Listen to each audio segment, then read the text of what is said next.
Ladies and gentlemen, welcome to the second edition of our Rick and Morty recap.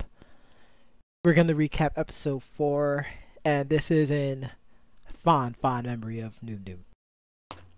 We have the Sergeant here tonight. As always, helping me holding it down as we get swifty each and every week for every single one of you. How you doing tonight, sir? I am very good. How are you? I'm feeling pretty good, man. Despite the darkness, there's a lot of light because we had some Rick and Morty in our lives. No, this is true. This is true. I'm sad to say I almost missed it due to some technological difficulties. However, we were able to get that worked out in time. Yeah, the world doesn't want to know what happens when the Duke, aka the Sergeant, doesn't have his Rick and Morty fix. It becomes very, very dangerous. Things get blown up and set on fire, and no one is safe. No. No, there's no joke there, ladies and gentlemen. That's a fact.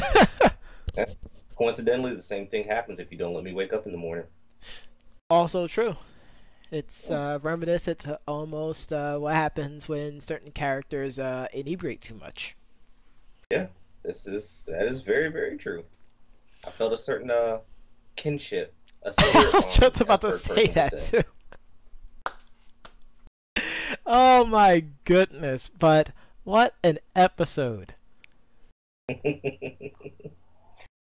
know, just as I keep thinking, like, oh, there's no way they're going to be able to beat that, then they come up with something completely out of left field. That seems like it shouldn't even be in the same season, but yet it all makes sense. It all makes sense. It all just literally makes sense. Like, the little winks, the Easter eggs, I mean... Do you just want to get straight into the episode? Because I know you wanted to talk about something with, you know, as far as their scheduling and competition around that block area, and we'll get to that one a little bit later on. But let's talk about the episode. You know, when I read the title card, the first thing that popped into my mind was that Nate Dogg and Warren G song "Regulators." Yes. It's like, oh, mount up. Like, oh, okay. Oh my goodness! Wait. Mount up.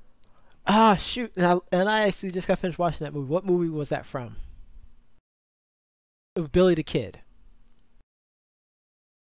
It wasn't Regulators. It was something else. What is the name of that movie? Well, that's gonna bug you for the rest of the show. Nope. We're gonna have Chris, who decided he definitely wants to, you know, redeem himself for last week.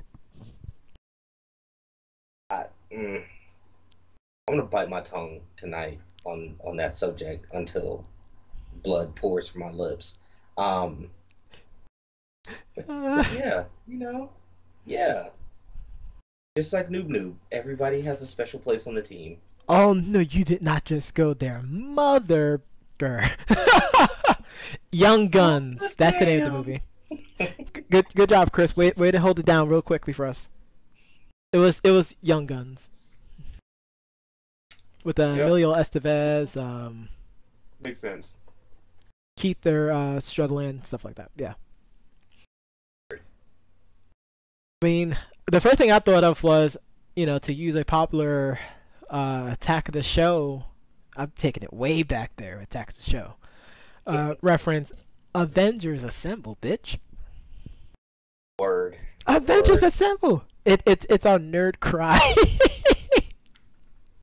Which, you know, I've been waiting for Rick and Morty to do a superhero parody for some time now, and this one was probably very well done. Yes. They hit a little bit at everybody. I mean, do we want to go through all of the Vindicators and, you know, talk about who they reference? You know, why not? Let's go for it. All right, let's do this.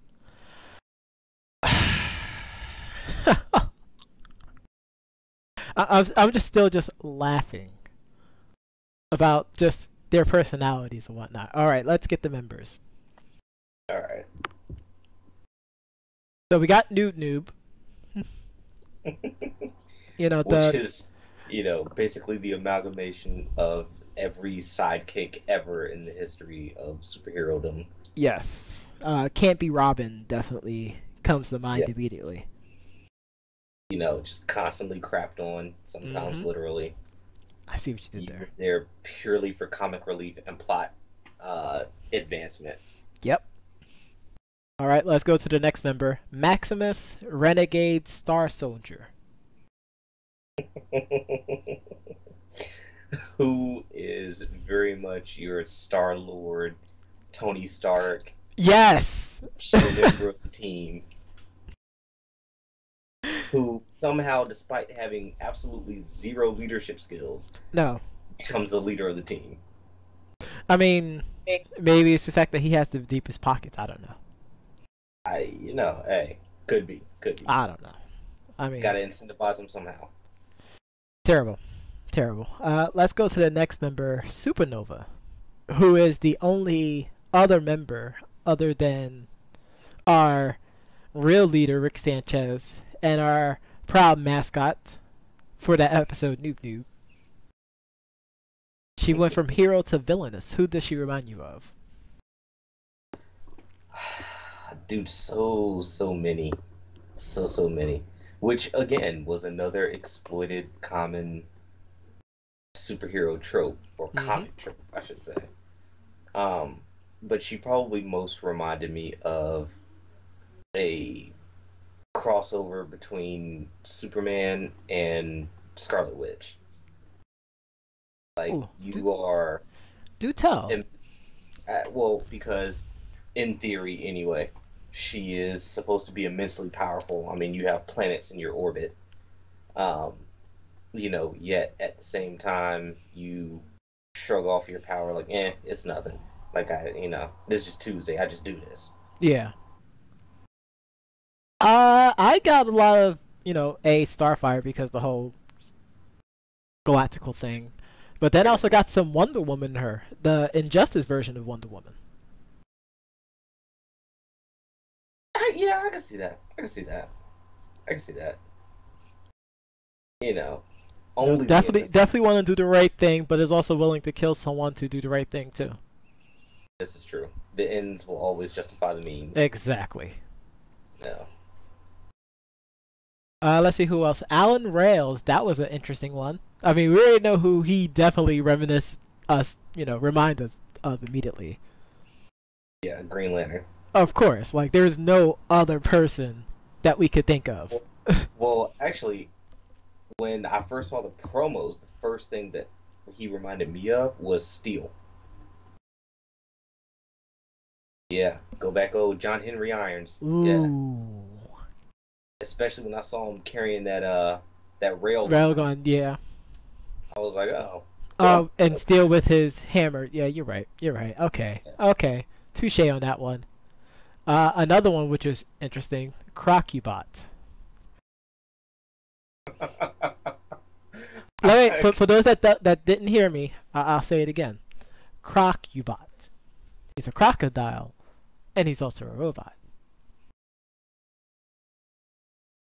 Why on God's green earth would it, you know what? Let's just skip that. You sure? I Because I mean, I was immediately gonna say Cyborg, except Cyborg has more feelings. Yes, Cyborg is kind of the immediate go-to, but I'll also say Rocket Raccoon because you are in a sense an abomination that never asked to be created, and yet somehow you serve a purpose to this team. I can see that. I can see Yeah. that. I was gonna say what's his name from Watchmen?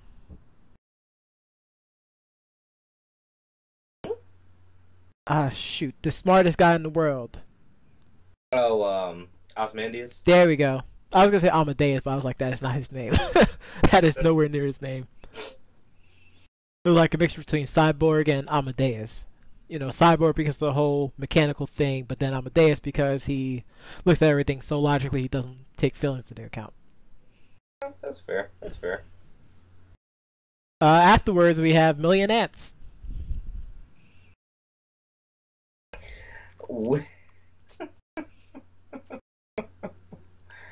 You know,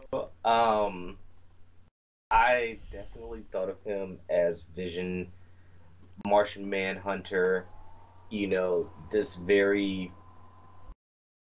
shouldn't be, yet here you are, and you're this very cold, unfeeling, shape-shifting member of the team that's supposed to be the moral compass, Yep. but you fail at it horribly. I was gonna say. Who I was gonna say? I was gonna say a slight bit of Raven, but more towards the funnier side of like, yeah, you're kind of saying the obvious though, pal. But then, still keep it around the Teen Titans universe, Plasmius, because he has the one thing that's his core. True. Yeah. But, all in all, it was a very interesting clusterfuck of amalgamations. It's kind of through on this team. I mean, we didn't get a Hulk type person on the team, which was okay. I'm actually okay with that. We didn't get the Black Widow, which is also pretty good. Right. I mean, was anyone really like a Thor? No, but I mean, again, you're talking about characters and archetypes that you don't necessarily need, that are Shots fired.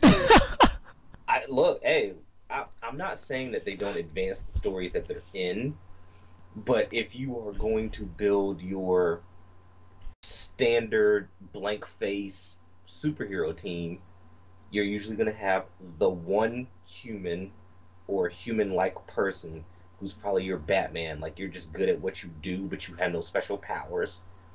Of course, you're going to have your super-powered set of just, you are stupidly powerful, and you are the muscle of the team.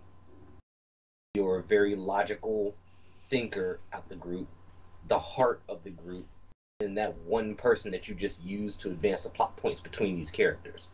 That's it. That's all you need. Yeah, there you go. Thor. Superhero movie writing for dummies. 101. Yeah, Free Thor. As much as the ladies love you, you're a part of the team. We won't necessarily miss you if you miss Infinity Wars. Hey, look at Civil War, the I know. story. I know. Yeah. Both Hulk and Thor missing from that story, and it still turned out to be a pretty good movie. One of their best. So, yeah. Oh, you probably made a lot of Marvel fans real salty right now with that line. If you were true Marvel fans, you would know what's up. Yeah, no, there's no. Neither of them were in the Civil War story either. Nope. So, but they're like, oh, but it's Thor and he's blah blah blah, and all of a sudden you see, wait, why did he cut his hair? Just saying. I know.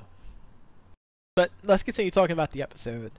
Let's do a quick recap of the episode. It starts off with Rick and Morty inside of Rick's workshop, or the garage, however you want to call it. There is no feline to pickle situation, so we don't have to worry about that. Big sigh of relief for everyone. And what was the name of the device? Do you remember what the name of the device was? I do not. That is another one for Chris. Hilarious. Oh, and by the way, the wiki, and Chris just told me this through the feed right now, that the Vindicators are a parody of various superhero teams, including the Avengers, Guardians of the Galaxy, the Fantastic Four, the Human Torch, dang it, Justice League, and the Teen Titans. Alright, fair enough. Dang it. Which I feel like we hit all of those, so, snaps for us. Only one that we did hit was the Fantastic Four. Well, yeah. Yeah, that's fair. And that would be, I guess, the Thing? Maybe. I guess the Human Torch with Star Soldier? I don't know.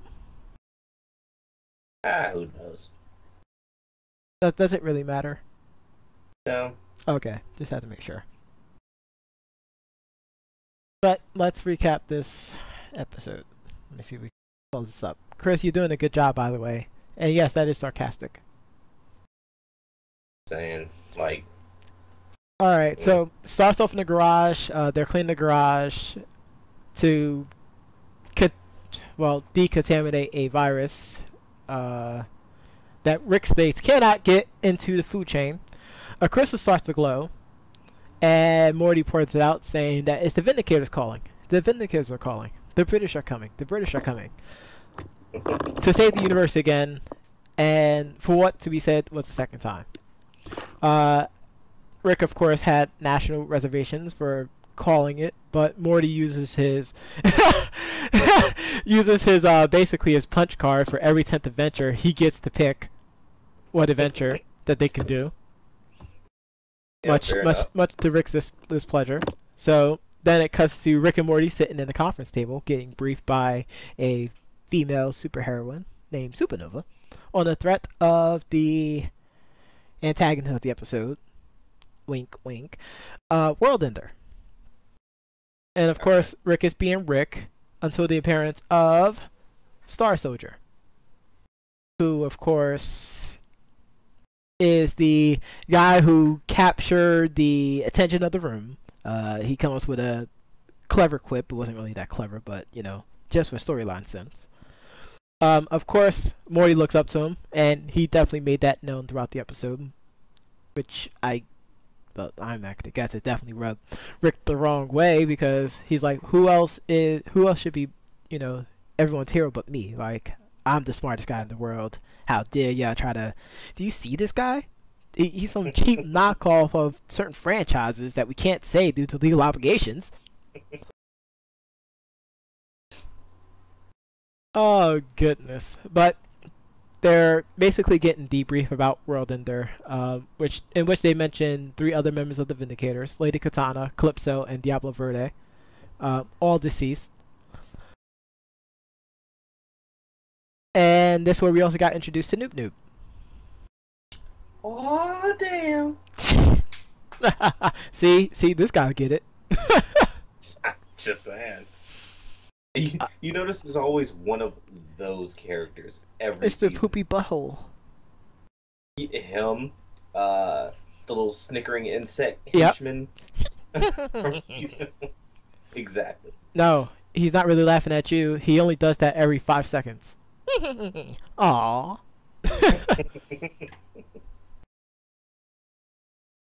Yes. Good background. I try. So let's just fast forward because we all know what's gonna happen next. They infiltrate World Ender's base, only to find World Ender is absolutely wrecked. Yeah. And then the real final boss of this video game, to use a FGC term. Wait, what was that? To find out, hilarious. To find out that it was Rick all along, but not any Rick. It was drunk Rick. Rick got himself so plastered that he blacked out during drinking, and apparently him doing that made him very emotional, which made him make rash decisions, and decided to put the entire Vindicators plus himself through a game. Do you want to play a game? You know, look, in Rick's defense, he and Morty were not actually supposed to be there. They were still sidelined at this point, just minutes prior to the mission. This is true. Yeah. But it's a good thing that they were there, because otherwise the episode would have been over way too quickly, because no one could answer or solve any of these puzzles. With the exception of... We'll get there. The first puzzle. Little post-its, and you have to match it to each Vindicator. Of course, the Star-Lord ripoff decided, man, funk this stuff, I'm out of here. And he tried to leave, and of course he died. Horribly. And gruesomely.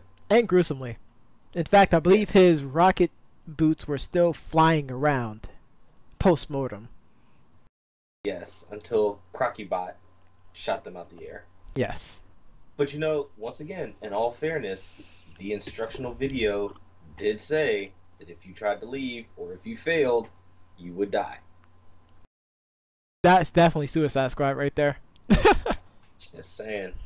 You try to escape, you die. You tick me off, you die. If you otherwise try to vex me, you die. And as everyone is arguing and, you know, looking at Rick like, what the heck is wrong with you? Morty, in very un-Morty fashion, solves the puzzle.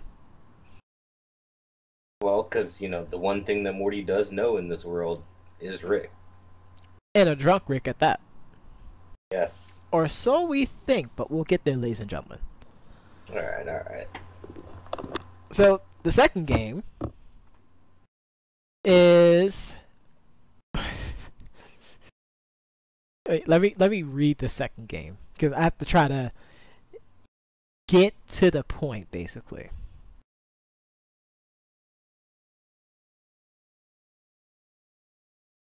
Okay. The next room, drunk Rick asks the Vindicators to locate a place they would never mention to save.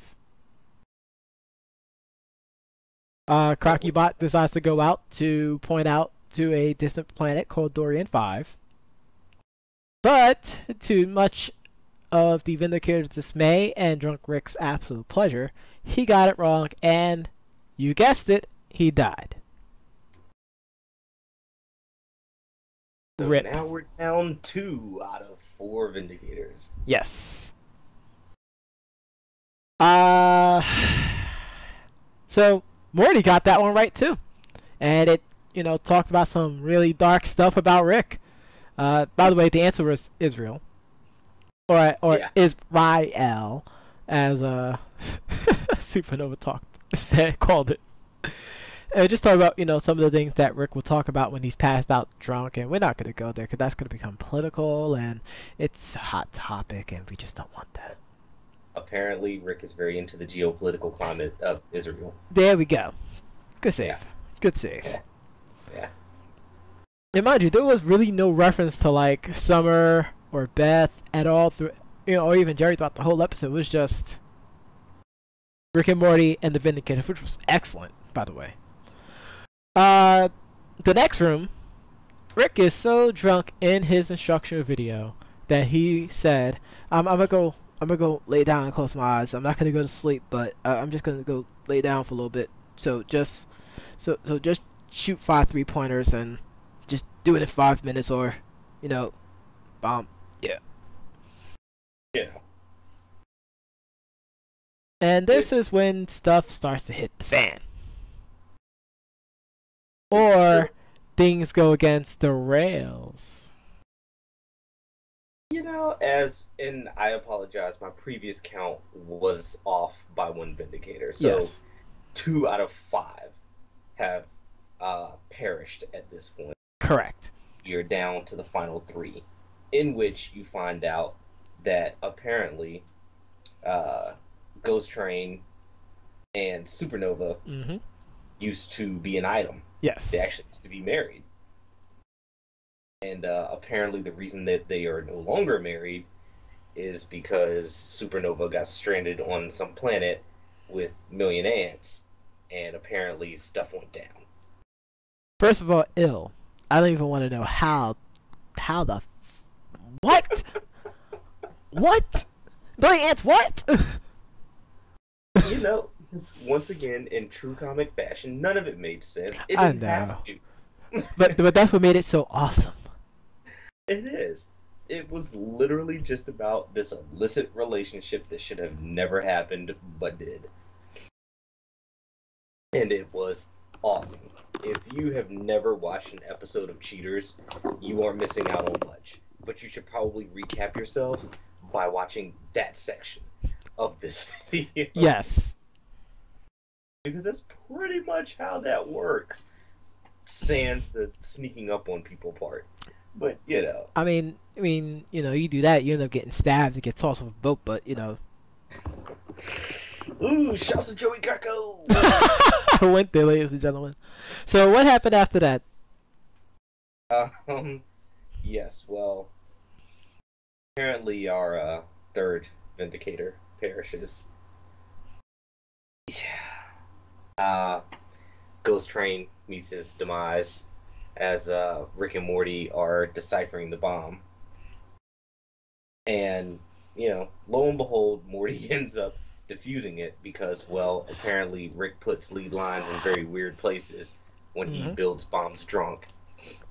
Rick wants to know why Morty knows this, and Morty goes, well, it's because I've had to defuse quite a few of your bombs when you've been drunk. Apparently, Rick has more problems than we thought he did. Well, this is the darkest season, so it's definitely gonna dive into that. I mean, this is true, but yeah. Uh, Rick's battle with alcoholism is apparently going to take everybody out. Oh yes. Well, it's gonna do something, but we talked about that last week, and we'll definitely hope to see something, reach a point at the end of this season. Can I just say, like, I'm no physicist, but I tried to do a little bit of background information on neutrino bombs.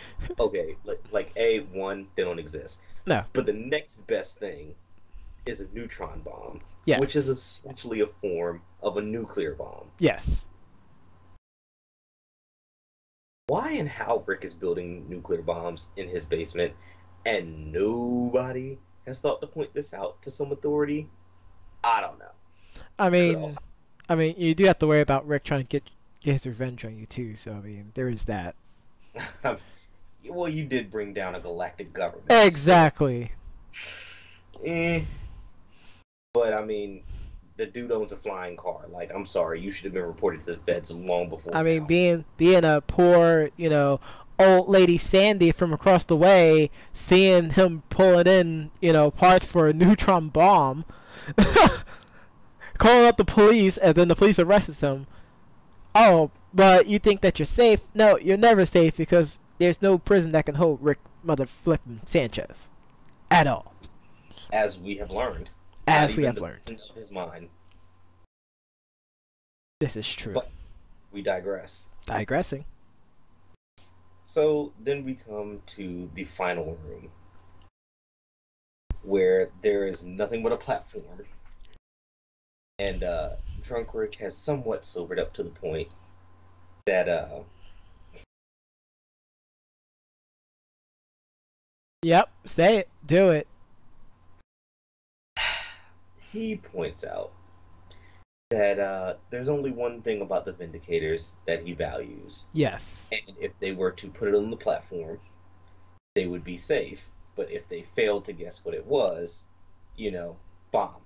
And he even goes to point out that he's just been kind of eyeballing them at this point, so God only knows what this bomb will do. Yes. At this point, Morty has realized the game and realized that, Rick is getting super emotional.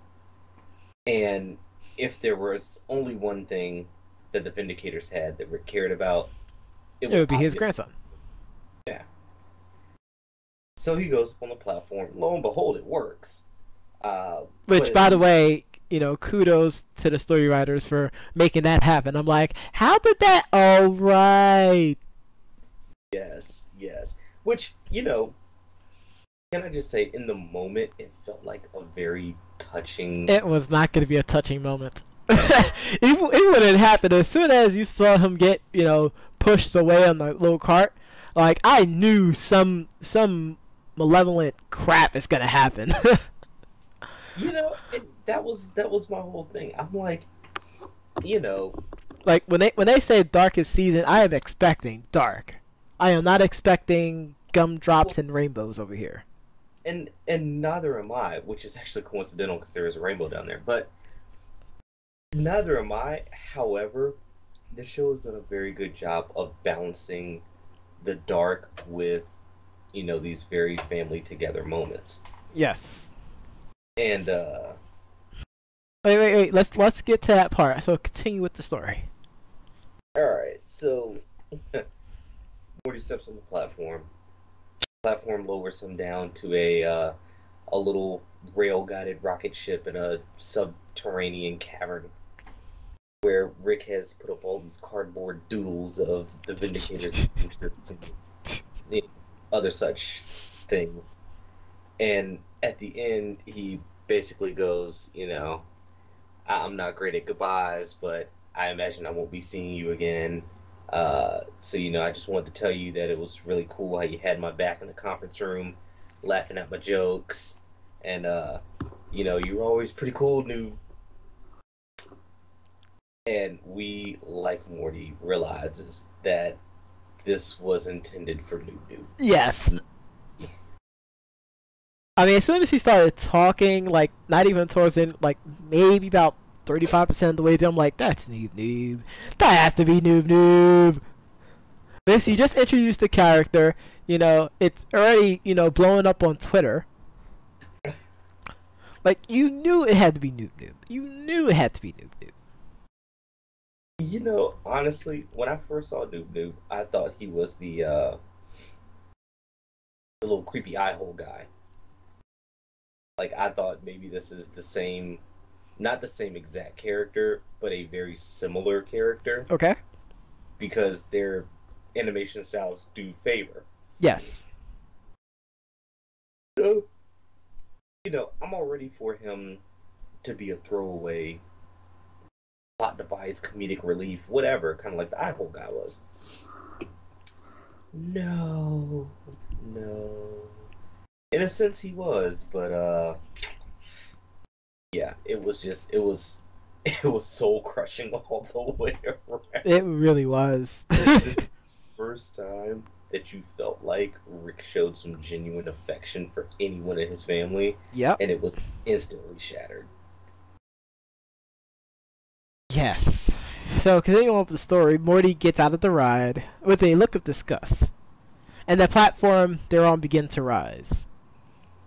Mm-hmm. Knowing that they're about to escape, Supernova decides, you know what? Screw it. We need to get rid of this problem right now.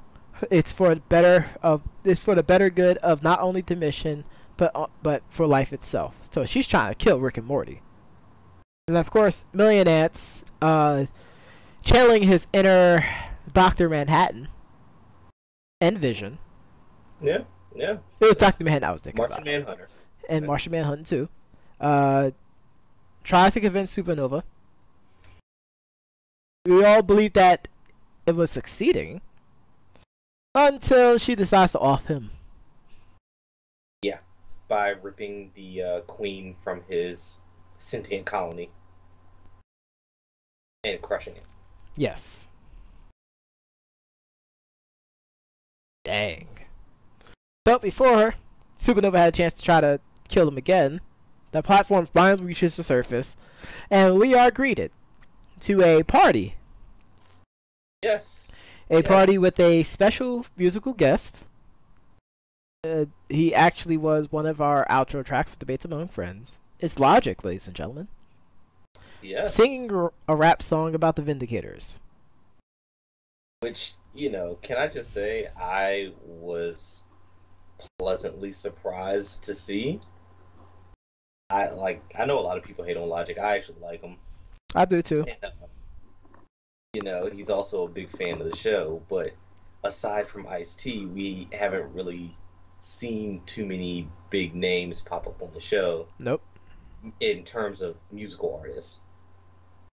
So, yeah.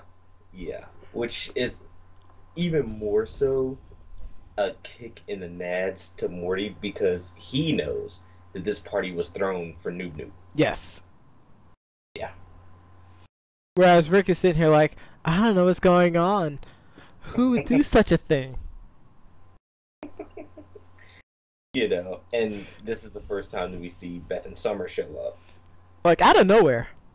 Yeah, exactly. Because apparently they were invited to the party as well. Well, I mean, the voice actresses do need to get paid, so definitely understandable. And the show ends. Yes. With Morty looking both confused and disgusted at Rick.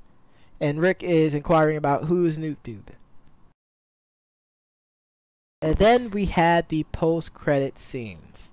And we forgot to mention this, but Gearhead made a return Yes. to the episode. It's a party. And Morty...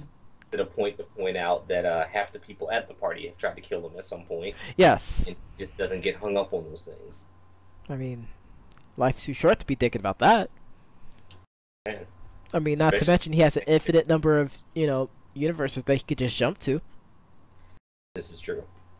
Basically, get out of jail reset button. Free card. Which is probably good for Rick, as, half of this universe probably wants to kill him, and we've only spent a season and a half there. Exactly. But Gearhead made a return. Morty did drop his Vindicator jacket. Oh yeah, he got a Vindicator jacket, but that wasn't really anything to really talk about. Gearhead took it and decided to use his new threads to pick up some college girls. Suddenly, an alien terrorist attack happens, and everyone's like, "Oh, well, you should help us out." And it was just probably one of the funniest lines. "Oh, well, I need to go switch into my gear," and runs out down an alley. Yes, dropping his jacket in the trash.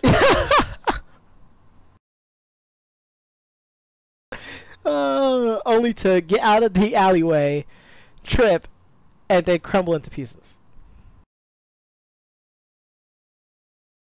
The standard reaction. Standard reaction, of course. Yeah. And that was the show, ladies and gentlemen. At least the episode. This is true. Which, can I just say, it felt like it went by super quick. Because it was so entertaining throughout. Like, if you're watching a show that's entertaining to the point to where you lose concept of time, that's a good show. This is true. Hasn't happened to me since Titanic. Not gonna lie, I kind of laughed during Titanic, but that's because it's me. I mean, hey, look, laugh now, cry later. Either way, entertaining. No, I actually had a dream about my favorite part about the movie, which is the guy who fell off the ship and hit the propeller. I'm that guy at the movie theaters. Like the guy that hit the rail and bounced off and then hit the chimney stack. Yes! Yeah, he was doing pinball. Like, especially during that summertime, because Armageddon came out around the same time as well, too. So, everyone's like, "Oh my god, he died!" I'm like, "Look, Ma, he flies!" Not really enough explosions in that movie. Yeah. And then there's the Insidious series, which I found to be absolute comedies. Paranormal Activity, I thought it was, the downfall of horror films and suspenseful thrillers, because there was nothing more than jump scares, which I'm just like, after a while, it's not scary. All this is just jump scares. This is true. It's kind of like a roller coaster with nothing but drops. Exactly. Yeah. I mean, unless there's a huge, big drop in the middle of it, then yeah, that'd be pretty interesting. Like, oh boy, yeah! They go to the little one. Big one, yeah! Little one, I'm that kind of guy. I see. Like, you go big or you go home. Yeah. But, sir, your reaction to episode 4. Well, aside from feeling like it was too short, I felt like the pacing was kind of just nonstop, start to finish. Mm-hmm. And I would have preferred for it to slow down just a little bit. But notwithstanding, it was a pretty awesome episode. I will not go as far as to say the best yet. I won't. No. That is a hard toss-up between Pickle Rick and the second episode. Yes. I would probably say the second episode might actually be the best of the season so far. Pickle Rick is really, really close. It is. Like if you have a 0 to 100% scale, like the second episode is at 99%, and then Pickle Rick is at 98.75. Like, it's right there. Okay, all right. But I do feel like, every season of any show has those filler episodes. Kind of like with the interdimensional cable, Mm-hmm. filler episodes in previous seasons. This is kind of that. Like, you're still entertaining. We'll probably still be doing GIFs and whatever else for months and years to come. Yep. But when you think of a list of the best episodes, those don't necessarily pop up in everyone's list. True. And I feel like that will be the same thing with this one. We'll probably always be referencing Million Ants, or even the Logic appearance, but it won't go down as one of the best episodes.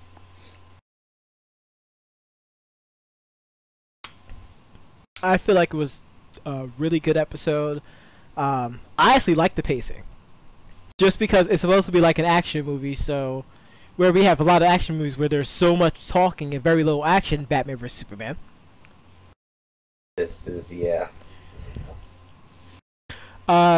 It had me engaged from start to finish. Like, whenever it went to a commercial, I could see myself screaming at the TV like, no, why would you go to commercial right now? Keep it going. Let it ride. That's fair. That's fair. And then we also know that we're probably never going to see or hear anything about the Vindicators the rest of the season. This is true. Or ever again. Exactly. Well, I don't know. Supernova might pop up as, kind of like Meeseeks did as a background character. But I mean, I'm just saying, like, if I get the technology to make a Mr. Meeseeks, I'm making bank. Oh, I mean, yeah. I'll make sure to give a cut of the pie to the creators of Rick and Morty, though. Because they inspired me to build this. Fair enough. And of course, we're gonna split whatever else is left of the pot. They're only gonna get a combined 5% though. Well, I'm gonna say this, and I'm pretty sure that I'll end up seeing it on YouTube in a couple of months. But you remember back when the first Ghostbusters came out, and they had the little ghost traps that they were marketing. Yep. With the wheels on them, so you can slide them across the floor or whatever else. Well, they had the deluxe one that had a little fan pump in it that, as soon as it opened up, it blew up little ghosts. I'm like, really, honestly, you could do that with a Meeseeks box. Basically. Get a final inflatable Mr. Meeseeks, and as soon as you pop the top on it, it starts blowing up the Mr. Meeseeks. Like, I guarantee somebody will take that technology, make this, and start selling it on eBay for like $500 a pop, and it will sell. I mean, shout out, calling out the guys in MIT and, John Hopkins University and stuff. It's gonna be some guy in his garage with way too much free time and materials to blow. Like, that is who will build this. I guarantee you. So what you're saying is that we're just looking for the actual real life personification of Rick Sanchez. Pretty much, yeah. Yeah. Yeah, pretty much. I'll be down for that. If I see this on Shark Tank, I will blow up the building it's filmed in. That's not a terroristic threat or anything. Ellen, is that Promise. cool? Okay, I know we're living in rough times right now. We gotta be careful about what we say. I ran the script through legal. Okay. Right? So, as long as I preface. So May our legal intern is fine with it then. May's okay with it then. Yeah. All right. If May's okay with it, then I'm fine. That means she definitely would it by Helen. Expressed to me that she wasn't okay with it. Now, I might have given her the draft before recording, but I feel like that's May's problem, not mine. And like that, folks, we're definitely going to be canceled now. We are now canceled. I feel like I have the guys in black knocking on my door right now. Crap. If I'm here next week, it's because they got me in the parking lot. All right, I need you to start stacking up bail money. There's already a GoFundMe in the process. Maybe you can hop on Kickstarter and sell some keychains. Oh, I don't know. Have any skills that we can exploit outside or we could just or we could just sit there and sell the rest of the Debates Among Friends t-shirts out on teesprings.com/stores/Debates Among Friends. Yeah. I'm gonna need a cut of that to go to the bail fund. Of course. Yeah. It goes to the give us free Sergeant Fund. You know, if it makes you feel any better, we can rename the fund, help imprisoned veterans, uh, or help the mentally feeble. No, because Slave labor. someone's gonna use a POW joke into there, and that's not right. That's just, yeah, that's probably fair. Like I can just see it now. Like, ooh, maybe I can write a letter to like SEAL Team 5 and you know, I don't know, we'll get some fans to create Rick Team 6 Okay. and they can come bust me out. I just want someone to scream out Rick Team 6, like an actual SEAL team just scream that out. Eventually that's gonna happen. It's gonna happen. It probably has already happened. And it's just not on YouTube yet. Yeah, you're right. So Exactly. that being said, we got ourselves a little sneak preview into episode 5. Yes. Apparently a Rick and Jerry adventure, which God only knows. I mean, the most interesting part is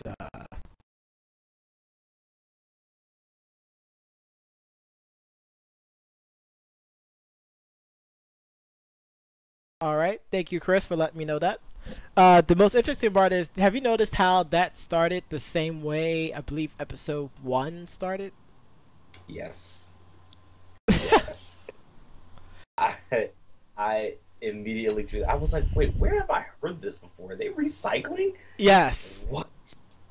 And they recycle well. This is how you recycle something that was uniquely done in the pilot episode. Much better later on. This is the real world equivalent of turning broken dreams into kitty litter. Exactly. I was gonna say broken dreams into a Barbie dream house, but I think your metaphor works way better. But I'm looking forward to it. What kind of adventures they're gonna get into? What do you think? It is going to be nothing productive. It is going to be absolutely nothing productive. And I really feel like what this is going to turn out to be is Rick trying to soothe his own guilt over getting Jerry kicked out the house. I really feel like that's what this is going to be about. Because we've seen Rick feel guilty about how it has affected the kids, how it has affected Beth, how it has affected his relationship with Morty. Absolutely, which is probably the most important one that he actually is thinking about. True. So, I feel like this is going to be kind of the start of Redemption Road. I mean, I can see that, but I don't believe that. Not one bit. I cannot. Well, again, if nothing else, we know he is very self-serving at the core of his character. So yes. I'm not saying that, this is going to be, let's get Jerry back in the house. But this is going to be, let's make Jerry feel better about not being in the house. I see what you did there. Yes. Because at the end of the day, as long as Jerry's happy with not being there, it still works out. Well, apparently, according to the wiki, the synopsis is Rick takes Jerry on an adventure at Morty's insistence. Beth fails as a mother, and Summer has body issues. Yeah. Teenage life. Exactly. Oh gosh, all I can think of now is the song "Teenage Wasteland." Which, if they could find some way to work that into a future episode. Oh, it's gonna be in this episode. It might be, the little song that they'll put in towards the end of the episode.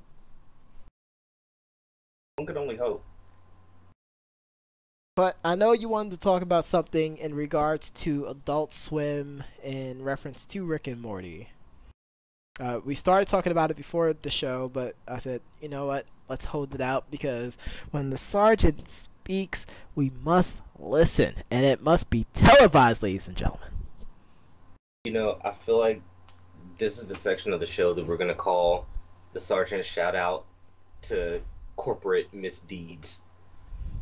Chris, work on that. All right, that's your homework assignment for next week. Sergeant shout outs to Miss Corporate Deeds. Pretty much. Sponsored by Geico. Not really. But okay. I've been watching Adult Swim from the beginning. Yes. And they have had a lot of great shows come through. They've had a lot of duds come through. Oh yeah. But one that they have always seemed to do well, minus those years of new leadership in there, or like year of new leadership. She didn't work out at all. She's still there, bro. Yeah, I know, but not in the same position. Thank goodness. But she is definitely killing the entire Cartoon Network umbrella, period. Oh, well, yeah, I don't care about that, though. Well, it trickles down to Adult Swim, though. And, yeah, that's true. Because that's how we got the 4-hour block of McFarlane cartoons, which isn't necessarily a bad thing, but it goes too much of the same joke structure becomes really bland really fast. Yes. And like I said, it goes back to the point that I'm about to make. Go for it. And that is this.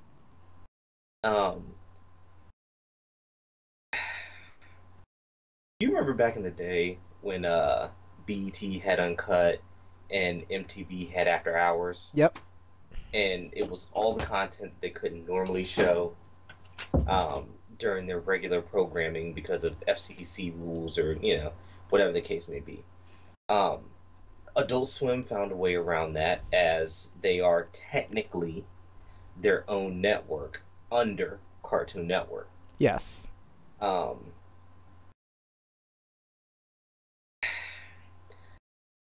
feel like Adult Swim no longer is worried about the content that they put out, which would be a good thing, with the exception of there's a difference between I don't care the boundaries that I push, as opposed to I just don't care what I put out. Yes. I will agree with that.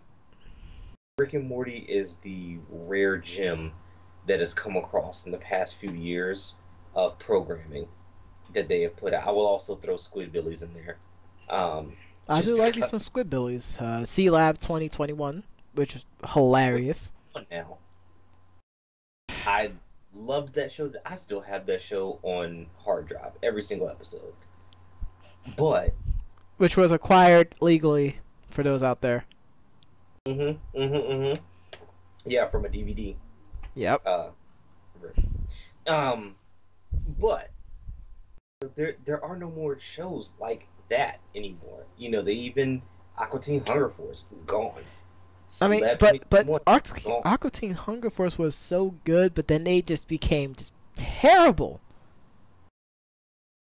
Well, and it's kind of the thing that every creator runs into after a while of, what do I do next? Yes. How do I continue to one up myself? And I think the format of the show changed so much just between episodes 1 and 2. Yes. From what it was originally intended to be, which was a good thing.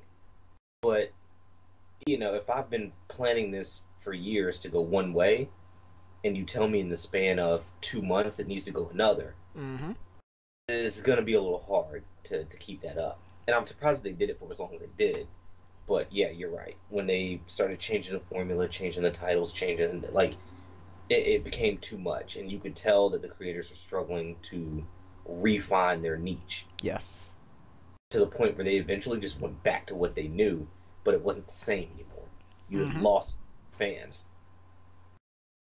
So, those kind of hard staples of, these are cartoons that you would never want anyone in your family to know that you watch, which is kind of how I defined Adult Swim for a long time. I mean, even some of them were like, good enough to where most of my family will watch it together. Like, of course, my mother, she is my mother, so she has her own personal feelings for it. But like, we'll all gather around and we'll watch it, and have a heck of a laugh.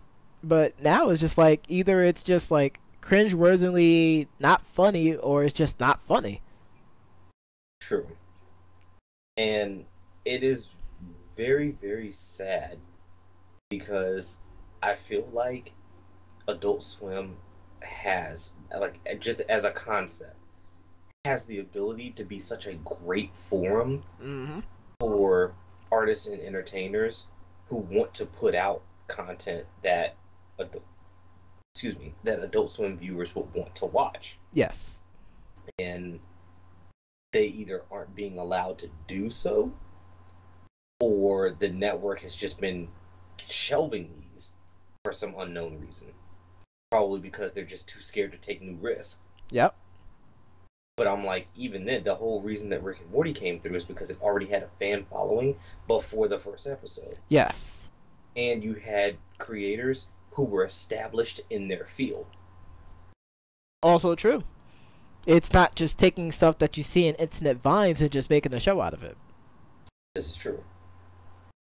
So, and, you know, even then they continue to get seasons now because of their fan base and the fact that they enjoy innovating the way that they package their product. And that part is important. Innovation. They've always tried to find a new way to deliver punchlines. It's not the same old shtick every single week.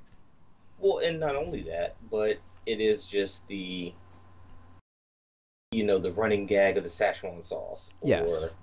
Or, you know, the viral marketing campaign of Mr. Meeseek's material. Or, you know, even releasing one of your episodes via Instagram. Yes. I mean, it is all of those things put together that pump up your fan base because people are going, I don't know crap about this show. I just like the fact that you guys are willing to try something new every month. Exactly. And literally, as soon as they put something out there on YouTube that is officially done by, you know, Adult Swim or the creators of Adult Swim for this show, it nearly peaks 500,000 views in an hour. Yeah. And I'm probably still underestimating that. I mean, that's quite possible. But I mean, and that's, again, it is sad that there are not any more creators, at least that we are being exposed to, that are in the world, or that are being able to get that chance. Yes. You know, Adult Swim, I like how they have their cross-country tours now with Adult Swim on the Green. But I feel like, honestly, had they started that years ago in the format of, if you have a pitch that you want to come pitch to us, hey, we'll be in Charlottesville this week, or hey, we'll be in Atlanta this week, or, you know, I feel like at that point, you could have new programming every hour of every day of every week if you wanted. Yes. There's no shortage of art majors trying to break into the world of animation. I mean, look at the guy from South Park. And it all started with the school's project. Yep. Like, you know, so Adult Swim, this is my plead to you, okay? Give some artists some chances. Just open up an hour block one day a week where for that hour you show 10-15 minutes of some new artist's concept and see what sticks. Yep. And the problem is Cartoon Network done that. They've done that. Where we got shows like Coward Chicken. We got shows like Dexter's Laboratory. We got shows like Powerpuff Girls, Johnny Bravo, you name it. Like, a lot of really good shows around that time, that cartoon peak, happened because they was part of those little blocks where they gave these animators a try. And based off the fan reception, they either greenlit the show or they just forgot about it. Yep. You know, Johnny Bravo was another one. So, I mean, it is a system that has been proven to work for this network. But they're just going up against the grain for some reason. It doesn't make sense. Well, and again, it's leadership. Is leadership being afraid to take those risks? We can go there, but then that's gonna turn political real fast. But like, I love the fact that they brought Samurai Jack for his final season. Like that, and I love the show. You know, the previous season was whatever. But for them to finally conclude something, because that's one thing that we as fans get the most upset about. If there's a really good show that's happening, and then they just cancel it, there's no conclusion whatsoever. This is true. And we're always wondering, like, what happens? What happened at the end?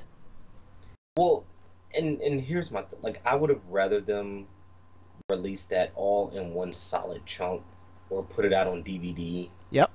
Or done it that way, because now you're just getting people amped back up for it, and it's going to end at the end of the season, and then what? As opposed to, let me add it to my pre-existing collection. Yep. Or what they could have done was they could have played all the previous seasons just back to back to back each week leading up to the last season. So at least that way, now if I forgot what happened, because it has been a few years between these. Yes. Now I can recap. Now I can get my fandom back up. I mean, and I'm looking at some of their, shows that they're currently showing or is about to start showing. Like, they're bringing back, and I'm seeing that they're really going back to the well. They're bringing back Outlaw Star. And the last time Outlaw Star was on Cartoon Network at all was back in 2012. Okay. That's 5 years ago. But I also see they're bringing back Lupin the Third. It's not the same Lupin the Third. It's not the same. That's sad. It is very, very different. Because I'm a big Lupin the Third person. Monkey Sensei and I, we go a long way. Like, I already told people that I would love to dress up like Lupin the Third for Halloween one year. Because I feel like I could definitely play it off. Because, Yeah, why not? I can do that. But it's not the same Lupin the Third. It's actually Lupin the Third Part 4. Yeah. So it's not the same. Well, and this goes to my other beef with Adult Swim. I'm like, Toonami. Alright? I am not the biggest anime fan. However, be real careful with your next comment. Well, no. And again, I'm not here to piss off fans. This is a message to the corporations. Oh, okay, right? That's different. I'm like, you have to be real careful about that. Yeah. Or else we're gonna have people with the little tiki torches at our doors. Yeah. But I'm just like, it is very hard for me to get into a new show, especially not being an avid anime fan. Yes. If I was going to catch a new show, it will probably be through Toonami. Yes. So it's very hard for me to catch on to this new show, and you're jumping around in seasons, or this is a 3-month limited run to a show that has 100 episodes, and you're showing me 1 episode a week for 3 months, and then you just stop in favor of another show. Oh, gosh. That's me to no end, and it makes me not even want to watch Toonami. Nope. Because I'm just like, I don't know at what point in the show I'm hopping in. Nope. Which, okay, fine, that's an acceptable risk for me. But at the same time, I don't want to start this, and I know that it's part 1 of 2 in this story, but then you just never show part 2. Basically. That takes me off. That takes me off to no end. And it made me stop watching Toonami back in the days of Lupin the Third, Part 1, Inuyasha, all those shows. Yep. Yeah, I think they eventually finally got back to finishing up Inuyasha. But I mean, like a year or 2 later. I'm not sticking around that long. I mean, okay, so looking at the life cycle for Inuyasha on Toonami. 2002 to 2014, which also definitely includes all the reruns, so that doesn't count. Right. And then they did the final act, which is the final season. 2014 to 2015. So before they had the chance to finally show the final season of it, they had to show the previous stuff for it so people could catch up. Unless you actually, watched it on the Japanese version. Well, and this is true. which isn't terrible, but at the same time, you have to think of casual fans like the Sergeant, who's not going to go out there and do that, who doesn't really like to read subtitles the whole time. And it's sad because like I'll sit there and watch Asian TV shows all day. Shout outs to Duchess. Shout outs to Duchess. But at the same time, you know what? I can't even limit this to my Asian TV shows. I will limit this to any show that I'm gonna catch on Netflix, Hulu, any streaming service really, where I go to look at the show. I will not start watching that show until that show is done. Yes. Because the biggest thing that pisses me off, well, with the exception of the Marvel Netflix shows, but the biggest thing that pisses me off is to start a show and not be able to see the last season. Yes. I'm 4 seasons in. I've been watched this. I've missed my niece's christening because this show was just that good. I mean, I don't get to see how it ends. Like, that pisses me off. That makes me feel like I have wasted my life, as opposed to feeling like I've accomplished something. And I don't like it. I don't like it at all. I don't know how to take that one. I have no clue how to take that one. I'm just... Everybody has that one show that you're like, oh man, if I was on my deathbed in the hospital and all I could do was watch TV, I would watch this show. Everybody has that one show. I don't know. There's a bunch of movies I would watch if I'm on my deathbed. No, but and it starts off with Akira and Ghost in the Shell, and then it probably finishes up with the Miyazaki collection. And that's fair. I just got to be honest. But like, I mean, again, Miyazaki's the only movie collection where it can make grown men cry. I didn't cry for it, but it can make grown men cry. It could do that. It has the potential. According to reviews, people have cried. That's all I'm trying to say. But I'm just saying, like, shout outs to the listeners. Everybody has that one show. Yes. And yeah, it really, really, really, really sucks when you can't just finish it. Nope. I mean, let's think about it like this though. One of the major characters of our, upbringings for Toonami, they killed off. And then they brought him back. But then he wasn't the same again. Yeah. And you know who we're talking about? We're talking about Tom. This is true, yes. Tom was that dude. As soon as you seen him walking around or sitting on this chair, you knew it's about to go down. Much. Like, I have to tell you, Tom is the one that got me into Toonami. Like, when Toonami first started popping up, right after Adult Swim was a thing, like, me not knowing, I thought Tom was Toonami. Like, I just thought this was the show. Yes. And much to my surprise, anime started playing. And I was like, huh, okay, I guess it's what we're doing now. And then he instantly fell in love with it now. I will say this. There's 2 things that got me into watching Toonami. You're right about the first one. The second one, in which I would randomly have a binge watch of every one of these, were the Toonami bumps. The little little commercials that talked about the show but go a little bit more deeper in American style. But it was like, holy crap, this is really deep. Especially with us around our teenage years, like, holy crap, this is deep, like, holy crap. Of course, we now have the Adult Swim bump, but they wasn't how they were in the beginning portion either, because those bumps were killing it, and of course, rest in peace, New Jabez. But like, those were the 2 things that really got me into Cartoon Network, really got me into the Toonami, programming block.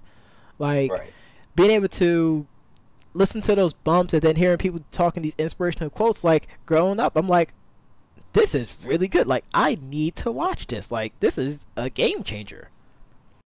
Sure. It was funny to me, you're talking about the bumps. Like, I would play Adult Swim, like, in the background, laying in bed, just for the bumps to put me to sleep. Yes. and there's YouTube channels that has nothing but, well, there's some of them are Adult Swim bumps, but then there's a lot of, fan-made bumps which is just as good, if not better. Yeah. In fact, we used a couple of songs inspired by those bumps on the show towards for Debates Among Friends at the beginning portion of it, which was from a YouTube channel called Chill Hop. So shout out to them. But those are the kind of things that I really like listening to because I really enjoy listening to the music. I don't listen to things just because it's a certain artist, because a certain artist can give me a completely crap beat or completely crappy lyrics. And everyone's, oh, this is thing. No, are you listening to the lyrics? You're an idiot. Stop it. But honestly, the bumps are what even brought me back, because at the point where leadership changed over and they were showing nothing but Toonami. Yes. Monday through Saturday. I was like, all right, well, I'm done. Like this, I do not mind Toonami on Saturday, but that's not what I tuned into the channel for. Toonami was my draw-in to anime. Yes. But anime was not my end-all, be-all as far as animation or even what I turned to Adult Swim for. So I would, continually go back over those years for a couple minutes at a time just to see if I could catch a bump. And when I flipped back one day and saw Octane Hunger Force playing again, I was like, wait, what? So I'm like, once again, Adult Swim, William Street, Cartoon Network. If you have something that works, don't get rid of it. Nope. Add to it. Yes. Build upon it. But don't get rid of it. I mean, I know one show that got a lot of people really into it, speaking of bumps, which I was talking about the artist Nujabes, Samurai Champloo. Yeah, that's true. The music from that show, that one and Cowboy Bebop, of course, and you can throw in Ghost in the Shell as well too. But the beats from that show inspired a brand new generation of artists. No lie, it inspired a brand new generation of artists. People would call it, hip hop tracks or instrumental beats. People now call it's a genre kind of called the Nujabes. Is it Nujabeats? Nujabeats, that's what it's called. Nujabeats. In honor of the person who made it tough. Kind of leads into trip hop a little bit. And it kind of divvies into trip hop. It uses a lot of really, really old school beats and then adds some new flavor to it, which I really love too. Like you're taking respect to great songs of the past, but you're doing it right. Right. You're not making it to a freaking trap beat. 'Cause everything's trap. Yeah, there's some that are pretty good, but no, not everything needs to be trap. Come on. It doesn't need to be trap. It doesn't need to be. But that's me being a music critic though, so I mean, what do I know? I'm a guy who grew up listening to jazz, so I don't know anything. I feel like we just completely segue away from Rick and Morty, but we really haven't though. We're just talking about how much of an impact Rick and Morty has for not just Professor John Gotti and the Duke, but for many and many of people to actually sit down and watch the rest of Adult Swim that's not Family Guy, Cleveland Show, or American Dad. Yeah. But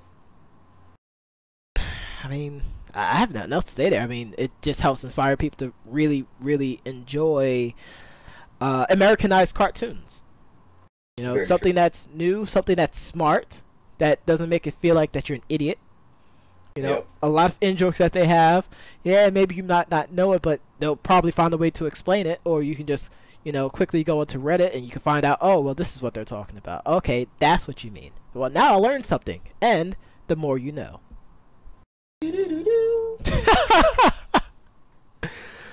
But that's why we went into the tangent about, the corporate structure of Cartoon Network, or be it Adult Swim, and how, to the Sergeant's suggestion, they could get much better.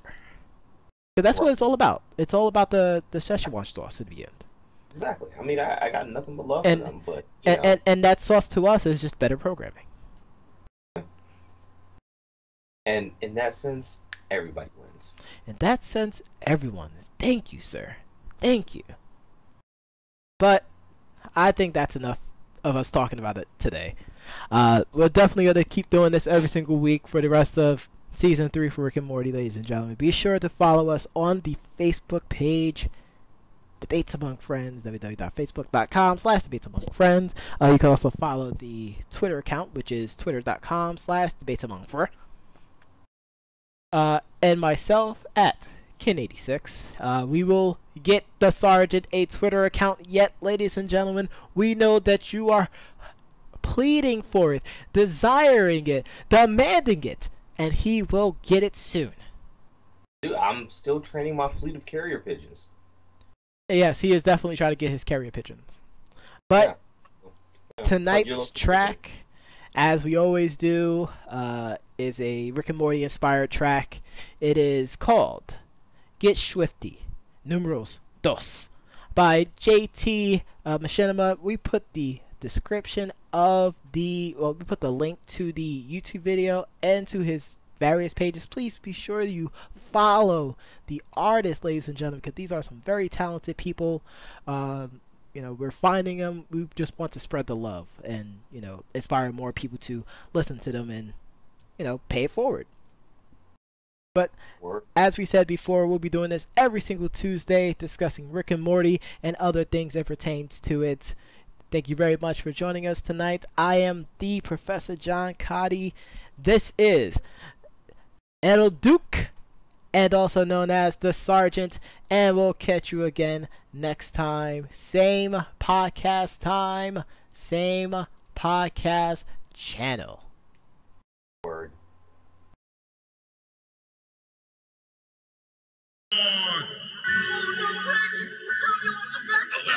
That's uncanny. It's almost as if two pathetic YouTube guys decided to make their musical tribute to Rick and Morty's adventures, and they couldn't think of a more original way to start this song. What are you talking about? Never mind. Doesn't make Morty any Nancy pulls sense. that back in the hizzy. Oh my god, blood. Oh my god, blood. Put your hands in the air. Morty, come here, fat pig. Represent Earth C-137. You won't get a better Rick Sanchez in any dimension. Arrest him. He's got a rap sheet of galactic offenses. None of it for sexual. Everybody consented. I get up in the morning, pull my Morty out of bed. Time for another dimension adventure again. Every time we come this close to ending up dead. Remember when we buried ourselves to mess with my head? Yeah, that was dark. It's in the past though, Morty. I'm gonna have to ask you to put this in your asshole shortly. No way! I was a victim of a jelly bean predator. Think of it this way, Morty. You're just building more character. Man, let's be serious. Your father's off his road. I've got no regrets, Jerry. But I can't speak for my daughter. Oh my god, this family is such an embarrassment. Nobody asked you, Summer. Come back when you become relevant. You have the formula for dark matter. Hand it to me. Check between my ass cheeks if you want the recipe. Shock you like a mind fuck. Call it Inception, just like Scary Terry. I'm gonna look in your head, bitch. Oh, hi, Jessica. Morty, ignore that chick. You know, females only have 3 orifices. Why would anyone ever need any more than that, Rick? Morty, trust me, you're gonna get bored of that quick. Drop some more of that cool shit.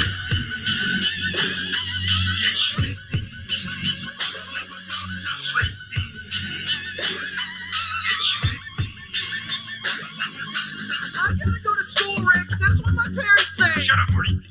You don't have any friends there anyway. Well, at least when I had a kid, I stuck around. You raised them really well. You destroyed the whole fucking town. A sex bot, Morty. That's the best you could do. You needed me to get Jessica interested in you. Well, don't forget, you couldn't make it work out with Unity. Sounds like a job for Mr. Meeseeks. Look at me. I'm fed up with always getting taken for granted. I should have killed your ass at the festival back on Bird Planet. Look, Morty, I'm impressed. That was pretty harsh. Sorry, Rick. I gotta lay off the Yummy Yums bars. It's all good, little man. My homie's got our back. First person squanchy, even reverse draft. Just a parasite. It's under control. Good job, Rick. Thanks, Mr. Booby Butthole.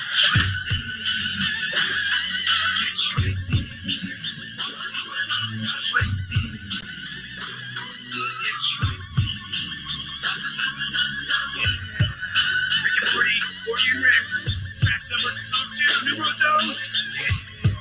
This is our song, motherfuckers. Get swifty. Morty on the mic, and I'm high on Virginal. I'll set fire to this track before I fucking burn you all. You know, I may not be smart, but I've got a lot of heart. I make all the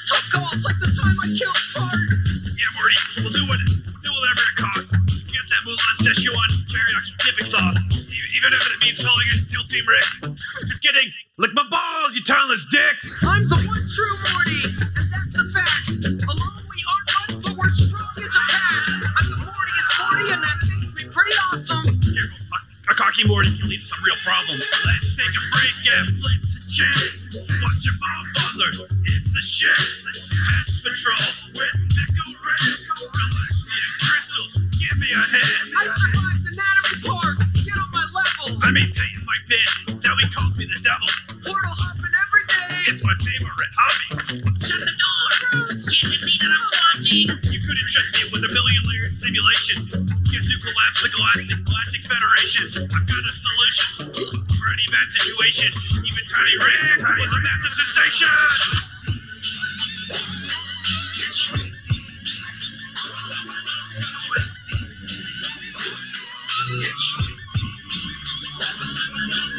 Yeah, motherfuckers! Rick and Morty! Rick and Morty rap! Yeah, season 3! Rick and Morty rap! Season 3, Rick and Morty! All day, all night! Only on Sunday nights, but yeah! I like what you got. I will now subscribe to this YouTube channel and perhaps check out their merch store. I really hope these hats come in cromulon size.